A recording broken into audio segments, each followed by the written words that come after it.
నా అనుభవం ఏం లేదు మేడం. మా కమిషనర్ గారు, మా సారు ప్రిన్సిపల్ సెక్రటరీ మేడం శాలిజారామయ్య గారు, మా కమిషనర్ గారు వెంకట్రావు గారు, మా హయ్యర్ ఆఫీసర్స్ నన్ను ఒక నోడల్ నా మీద నమ్మకం ఉంచి, అంటే నేనైతే శివశక్తులు జోగులను దగ్గరుండి వాళ్ళ రిసీవ్ చేసుకొని వాళ్ళకి మంచిగా ఇబ్బంది లేకుండా చూస్తానని నా మీద నమ్మకంతో నన్ను నోడల్ ఆఫీసర్గా వేశారు.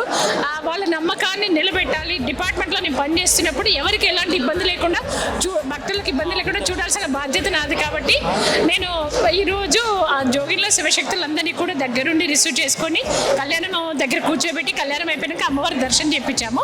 చాలా సంతోషంగా అనిపిస్తుంది. ఎందుకంటే శివశక్తులు జోగిన్లు అంటే సాక్షాత్తు అమ్మవారి స్వరూపంగా అనుకుంటాము. అలాంటి వాళ్ళని తీసుకెళ్ళి నేను అమ్మవారి అక్కడ కూర్చోబెట్టి కళ్యాణం దగ్గర కూర్చోబెట్టి దర్శనం తీసుకెళ్ళడం నాకు చాలా సంతోషంగా అనిపిస్తుంది. వాళ్ళందరూ సంతోషపడితే మా డిపార్ట్మెంట్, మా ప్రిన్సిపల్ సెక్రటరీ శాలిజారామయ్య గారు అనుకోండి, మరి మా మినిస్టరు కొండా సురేఖ మేడం అనుకోండి, మా కమిషనర్ గారు ఎందుకంటే వాళ్ళ ఉత్తర్వుల మేరకు నేను పనిచేశాను. కాబట్టి నాకు చాలా చాలా సంతోషం.